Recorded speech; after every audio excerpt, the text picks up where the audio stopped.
Thesis 10. We sin because we are sinful. We are not sinful because we sin. A group of medical students were assigned a cadaver to study for their medical course. They gathered together in the room where the cadaver lay and discussed the problem before them. "He looks awfully pale," said the first student. "And he just lies there, doing nothing," added the second. "I'm quite sure he's not getting enough exercise to stay healthy," observed the third. "I think our first objective should be to get him up and around, to help get his circulation going," concluded the fourth. So they began trying to convince the cadaver to start moving about, but the cadaver just stayed on the table, cold and quiet, no matter what they said or did. Now this is a parable. You have guessed that already. But using this somewhat gruesome analogy, let's restate Thesis 10. A cadaver lies on the table because he is dead. He is not dead because he lies on the table. The behavior that is typical of a corpse comes as a result of being dead. It is not the cause of death. Spiritually, we are all born dead. Paul talks in Ephesians 2 verse 1 of being, quote, dead in trespasses and sins.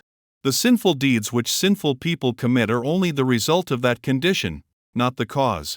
I'm not trying to say that sinning isn't sinful, but I am saying that sinning isn't what makes us sinful. If you could stop all sinful behavior right now, would that make you righteous? No, it would only make you well-behaved. The Desire of Ages, page 21, says, sin originated in self-seeking. End quote. Think about that for a few minutes. Lucifer had been honored above all the angels of heaven. He was the highest of all created beings. But instead of continuing to seek after God, instead of seeking fellowship with Him, instead of seeking God's glory and honor as the highest goal, Lucifer began seeking his own glory. Sin didn't begin with Lucifer stealing apples off the tree of life. It began with self-seeking and glorifying the creature instead of the Creator.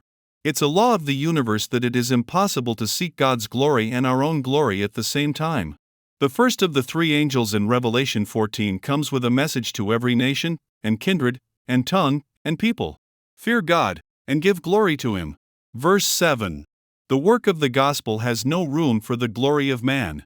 Justification by faith, quote, is the work of God in laying the glory of man in the dust, and doing for man that which is not in his power to do for himself. Testimonies to Ministers, page 456. Worshipping ourselves instead of God is the cause of all the sins that follow. A strong-willed person may be able to control his behavior, but not even the strongest can change his sinful condition. Steps to Christ, page 18, says, it is impossible for us, of ourselves, to escape from the pit of sin in which we are sunken. Our hearts are evil, and we cannot change them. End quote. Any external change that we accomplish, apart from Christ, only results in our own glory coming to the top, and the glory of God going to the dust. And we end up farther than ever from the life in Christ that is offered through relationship and fellowship with Him. A corpse can be washed and groomed and dressed in the finest clothes. It may not be guilty of doing even one wrong thing. It can even be taken to church. But it is still a corpse. Only new life from within, given by God, can bring about the change from death to life. That new life is received through relationship with Him. For the law of the Spirit of life in Christ Jesus hath made me free from the law of sin and death. Romans 8 verse 2.